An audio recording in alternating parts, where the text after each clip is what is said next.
ইসলামী ছাত্র শিবিরের 52তম শহীদ কাজী মোশাররফ হোসেনের স্মরণে আয়োজিত আজকের এই স্মরণ সভা ও পাঠাগার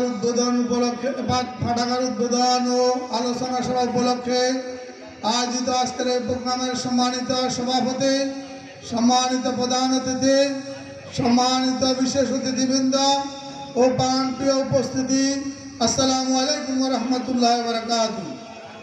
সংগ্রামী উপস্থিতি, যে কাজী মোশাররফ হোসেন 1993 সালের 12 জানুয়ারি যে চট্টগ্রাম কলেজে পড়ুয়া প্রত্যন্ত অবস্থায় হায়নারদের গুলিতে নৃশংসভাবে নিহত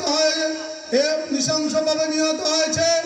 এই কাজী মোশাররফ এর অপরাধ ছিল সে দেশে একটি ইসলামী সমাজ ব্যবস্থা কায়েমের স্বপ্নকে সে লালন করেছিল। আমরা আজকের এই উপস্থিতিকে আমি শুধু অনুরোধ করব, কাজী মোশাররফ হোসেন যে স্বপ্ন লালন করেছিল, আজকে বাংলাদেশের যে প্রেক্ষাপট দাঁড়িয়েছে সেই প্রেক্ষাপট কাজী মোশাররফ হোসেনের স্বপ্ন বাস্তবায়ন আজকে মাত্র অপেক্ষার সামান্যতম কিছুদিনের মধ্যে। যদি দেশের পরিস্থিতি অপেক্ষা করছে এদেশে একটি ইসলামী সমাজ ব্যবস্থা কায়েমের জন্য, বাংলাদেশের মানুষ আজকে উদ্যোক্তি হয়ে আশা প্রকাশ করছে।